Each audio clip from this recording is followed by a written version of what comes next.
स्वागत है आपका। आज चुनाव पर ही चर्चा हम कर रहे हैं। लगातार आपने मुझे ग्राउंड पर देखा होगा, हमने जनता की राय आप तक पहुंचाई और दिल्ली का क्या मूड है ये भी हमने आपको बताया। चुनाव से पहले अलग अलग दिल्ली के विधानसभा क्षेत्रों में हम गए और लोग किन मुद्दों को लेकर इस बार पोलिंग बूथों पर पहुंचे वो भी हमने आपको तस्वीरें दिखाई। क्योंकि वोट तो हो चुका है दिल्ली में, 5 तारीख को वोटिंग हो चुकी है और अब इंतजार सबको है 8 तारीख का, 8 फरवरी का, जब दिल्ली में नतीजे आएंगे।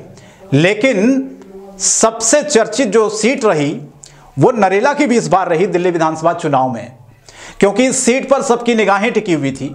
शुरुआत से ही जब टिकट अनाउंस हुए उस वक्त से ही आपने देखा होगा इस सीट पर आपको जो समीकरण है वो पल पल में बदलते हुए यहां पर नजर आए। पल पल अपडेट यहां पर इसलिए बदलती नजर आई क्योंकि भारतीय जनता पार्टी और आम आदमी पार्टी, दोनों ही पार्टियों में अगर हम देखें टिकट बंटवारे को लेकर जो खींचतान चली, जो नाराजगी चली, उसके बाद जो परिणाम सामने निकल कर आए, यानी कि जिनका टिकट फाइनल हुआ, उसके बाद क्या स्थिति रही ये भी हमने आपको दिखाई। लेकिन नरेला विधानसभा की चर्चा करना इसलिए बहुत जरूरी है क्योंकि यहां से पिछले 2 बार से आम आदमी पार्टी के जो विधायक हैं शरद चौहान, वो जीतते आ रहे हैं। अब इस बार क्या होगा इसकी निगाहें सब पर टिकी हुई हैं। भारतीय जनता पार्टी की बात करूं तो इस बार नीलदमन खत्री का टिकट काटकर राजकरण खत्री को भारतीय जनता पार्टी ने टिकट दिया। और आम आदमी पार्टी में भी हमने देखा कि पहले दिनेश भारद्वाज को टिकट दिया और उसके बाद जब हंगामा बढ़ा, शरद चौहान नाराज हुए, आखिरी वक्त में नॉमिनेशन से पहले उनका टिकट काट दिया गया दिनेश भारद्वाज का और फिर से शरद चौहान को आम आदमी पार्टी ने टिकट दे दिया। वो भी एक पल पल की अपडेट थी, किस तरह से राजनीति बदली।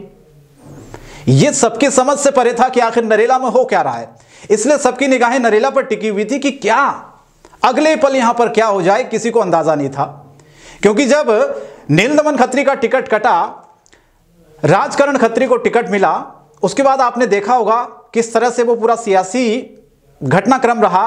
नीलदमन खत्री जो कि निर्दलीय चुनाव लड़ने का ऐलान तक कर चुके थे और ठीक पर्चा भरने से पहले तमाम नेता आए, उन्होंने उनको मनाया और यह कहा कि पार्टी के साथ अगर आप इस तरह से करेंगे, यानी कि निर्दलीय लड़ेंगे, तो जाहिर तौर पर बीजेपी को कहीं ना कहीं लग रहा था कि नीलदमन खत्री नुकसान पहुंचाएंगे अगर वो निर्दलीय लड़ते हैं।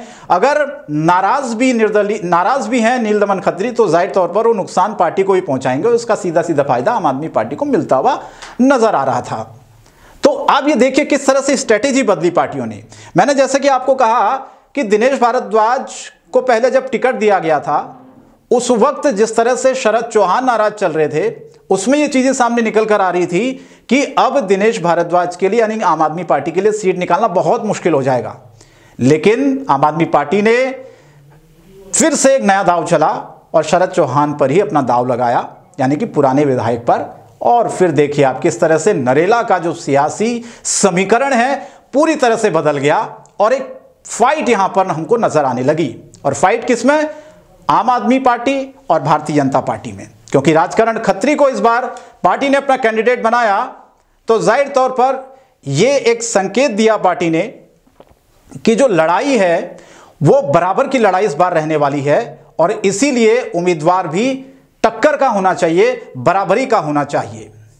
कांग्रेस की बात करूं तो अरुणा कुमारी को पार्टी ने प्रत्याशी बनाया, लेकिन मैं जब ग्राउंड पर गया मैंने बहुत से लोगों से बात की। आपने देखा होगा मुझे खुद नरेला में कई जगहों पर मैं आप लोगों से आया, मिलने के लिए आया, वहां पर आपकी राय ली और किस तरह के समीकरण बन रहे हैं, तमाम जो कैंडिडेट्स हैं उनसे हमने बातचीत की, उनका हमने मत जाना, उनके विचार हमने रखे कि आखिर इस पूरे घटनाक्रम, सियासी घटनाक्रम के बीच में वो क्या कहना चाहते हैं। लेकिन नरेला की जनता कई मुद्दों को लेकर इस बार परेशान दिखी।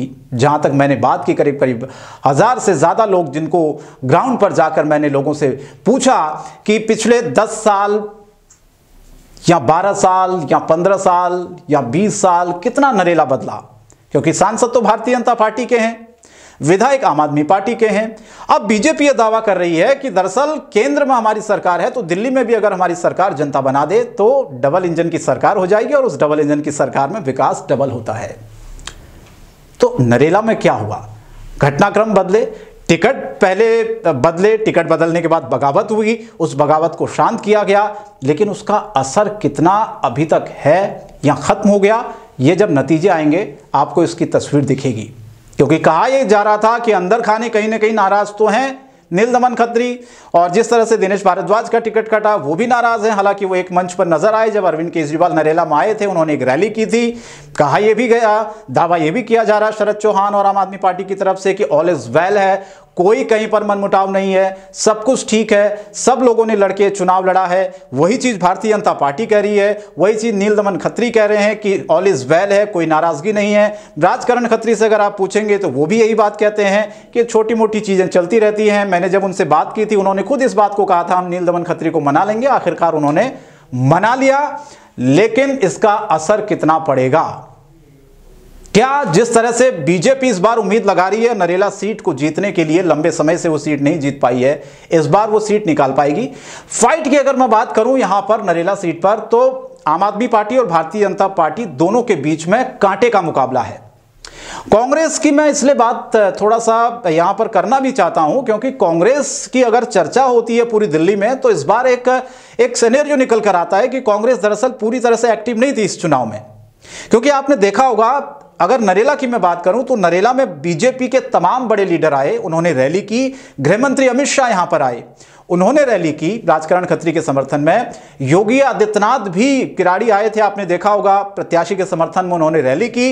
इसके अलावा भी तमाम ऐसे नेता जो कि आते रहे, प्रचार करते रहे, लेकिन कांग्रेस पार्टी का कोई बड़ा नुमाइंदा नरेला में हमको नहीं दिखा। चाहे हम प्रियंका गांधी की बात करें, चाहे हम राहुल गांधी की बात करें, चाहे मल्लिकार्जुन खड़गे की बात करें, चाहे दिल्ली कांग्रेस के तमाम बड़े नेताओं की बात करें, तो कुल मिलाकर यह चीज सामने निकल कर आती है कि प्रचार में उतनी ताकत कांग्रेस ने नरेला में नहीं झोंकी।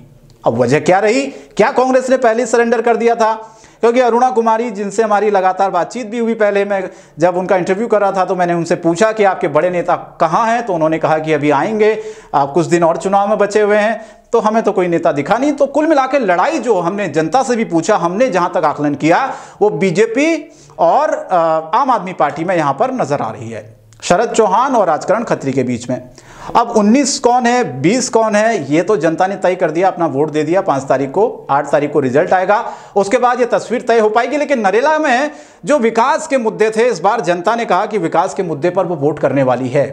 क्योंकि नरेला में आप देखिए ट्रैफिक की बहुत समस्या है, सीवरेज की बहुत समस्या है, और भी तमाम, आप गलियों में चले जाएं, आप आउट, क्योंकि बाहरी दिल्ली का पूरा इलाका पड़ता है, हरियाणा का बॉर्डर लगता है, और तमाम ऐसी सुविधाएं जो यहां पर होनी चाहिए थी वो दरअसल यहां पर अभी भी नहीं है। इतने सालों के बावजूद भी जनता यही सवाल पूछती है कि सांसद को हमने जिताया, बीजेपी के सांसद को यहां से जिताया, बहुत सारी उम्मीदें थी, लेकिन उसके बावजूद भी उनकी उम्मीदें पूरी नहीं हुई।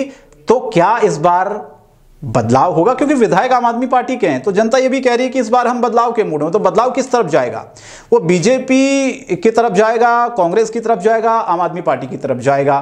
क्योंकि अगर बदलाव होता है, जाहिर तौर पर सरकार तो आम आदमी पार्टी की है, तो वो बीजेपी या कांग्रेस, दोनों ही पार्टियों की तरफ अगर वो वोट बैंक शिफ्ट होता है तो कहीं ना कहीं आम आदमी पार्टी की मुश्किलें भी बढ़ सकती हैं इस सीट पर। लेकिन ये अभी कहना बहुत जल्दबाजी होगी कि नरेला सीट कौन सी पार्टी निकाल रही है, क्योंकि यहां पर बहुत कांटे का टक्कर है, बहुत बड़ा मुकाबला है यहां पर नरेला सीट पर। और पल पल की जिस तरह से अपडेट्स यहां पर बदलती रही, राजनीतिक घटनाक्रम यहां पर बदलते रहे, पहले टिकट काटे, फिर टिकट मिले, उसके बाद नाराजगियां चली, रूठों को मनाने का खेल चला। क्या सब कुछ ठीक है, ऑल इज वेल है, मान गए हैं सभी लोग जिनका टिकट, क्योंकि नील दमन खत्री मान गए हैं पूरी तरह से। क्या जो आम आदमी पार्टी के जो दिनेश भारद्वाज हैं, क्या वो मान गए हैं पूरी तरह से? क्योंकि मंच पर तो दिखे। इसका कितना असर होगा ये 8 तारीख को जनता तय करेगी। लेकिन मुद्दों की बात करूं तो मुद्दे तो बहुत सारे हैं नरेला में। विकास का सबसे बड़ा मुद्दा है, क्योंकि वोटर्स जो है यहाँ पूर्वांचली वोटर्स भी काफ़ी संख्या में रहता है। और इस बार महिला वोटर्स की बात करें तो पार्टियों ने महिला वोटर्स पर भी बहुत दाव चले। दिल्ली में फ्री की पॉलिटिक्स खूब चली, फ्री बिजली, फ्री पानी, इसके अलावा महिलाओं को फ्री बस की सुविधा आम आदमी पार्टी दे रही है। लेकिन बीजेपी ने भी ये कह दिया कि महिलाओं को अगर 2100 रुपये आम आदमी पार्टी दे रही है तो 2500 रुपये हम देंगे, 500 रुपये में सिलेंडर देंगे, 300 यूनिट बिजली देंगे, छात्रों के लिए तमाम ऐसे फ्री के वादे किए वही कांग्रेस पार्टी ने दरअसल किया 2500 रुपये और बसों में फ्री सफ़र और हेल्थ इंश्योरेंस, तमाम चीज़ें ऐसी, 500 रुपये में सिलेंडर। यानी कि कुल मिलाकर ये फ्री की पॉलिटिक्स जो है पूरी दिल्ली में इस बार हावी रही। तो जनता ने क्या फ्री की पॉलिटिक्स पर वोट किया? जनता ने क्या विकास के मुद्दे पर वोट किया? जनता ने क्या चेहरा देखकर वोट किया, पार्टी देखकर वोट किया? ये जनता ने तय कर दिया है। लेकिन नरेला में होगा क्या, ये 8 तारीख को आपको पता लग जाएगा जनता ने किन मुद्दों पर वोट किया। और पार्टियों के आपसी झगड़े जो हुए, जो मनमुटाव हुआ, उसका फायदा किसको मिला? क्या उसका फायदा कांग्रेस को मिलेगा? यह भी एक देखने वाली बात होगी।